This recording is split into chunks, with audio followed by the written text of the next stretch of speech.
These are Minecraft's funniest fake speedruns. Oh my god, look at this! Yo! This runner starts off by running in a set direction to find himself a bonus chest. Now, bonus chests aren't actually allowed in the rules, so this run already can't be verified, but as we know, this is already hilariously fake. Now, the rest of the run does kind of go normal. He just collects some wood, kills some sheep, kind of general things that you'd need to do, till he opens up the text menu and decides to give himself the strength effect and the saturation effect. So, you know what, he's wanting to beat this game quite quickly, whatever.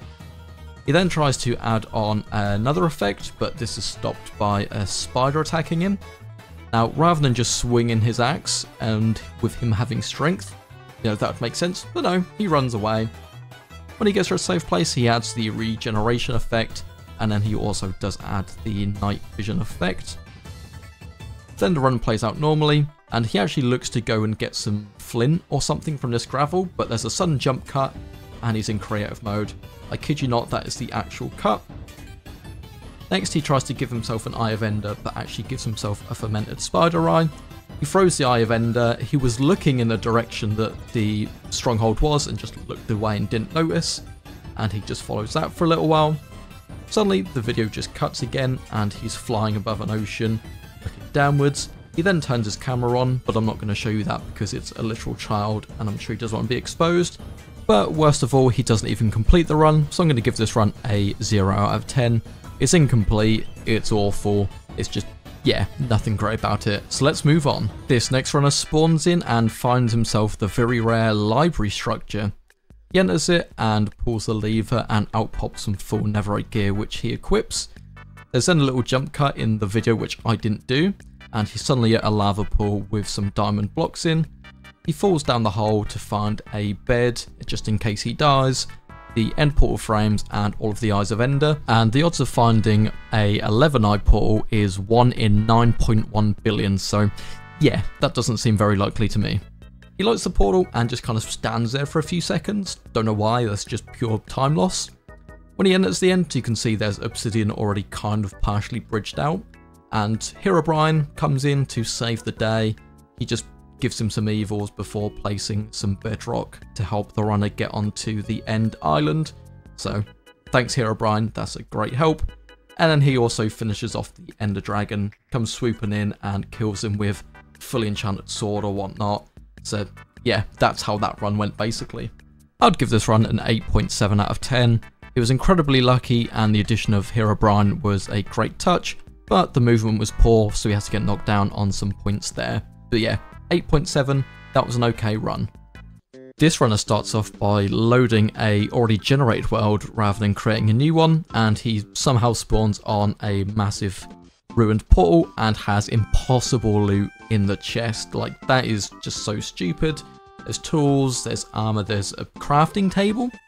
After some terrible placement of the obsidian, they light the nether portal and they land in a nether fortress which quite clearly is fake. Now they go up here and they go and kill some blazes for a little while, but they only take 2 blaze rods. I wonder why. And there's just another chest with a notch apple and a crafting table.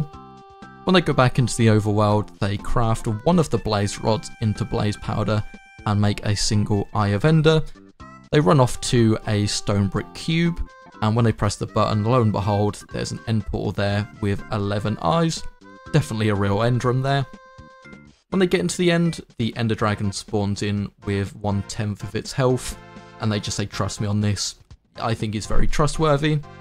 And that's it, that's the run. He says, new world record, please subscribe, and that's it. I'd give this run a 9.4 out of 10. It was a very inventive run, you know, a lot of cool structures and things added. Very lucky with the Ender Dragon spawn and all of the loot, but there could be some more optimization with the movement and the placement of blocks, so that's why I've knocked him down.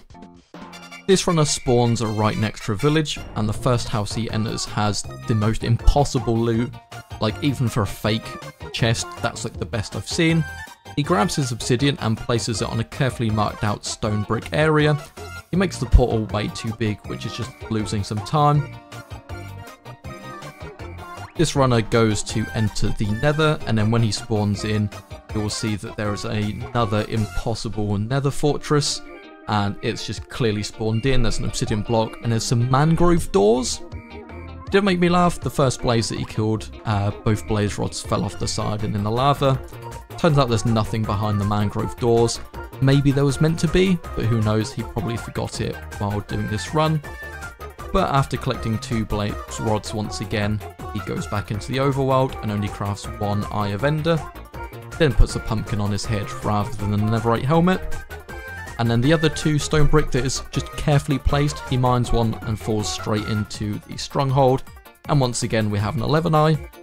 He enters the end, and just like the previous run, the Ender Dragon is on a low amount of HP. He slays the dragon very easily, and that's the end of that run. I give this run a 9.9 out of 10. The runner was incredibly lucky, got the best seed possible, and this run was completed in less than 3 minutes, so it's completely obliterated the world record.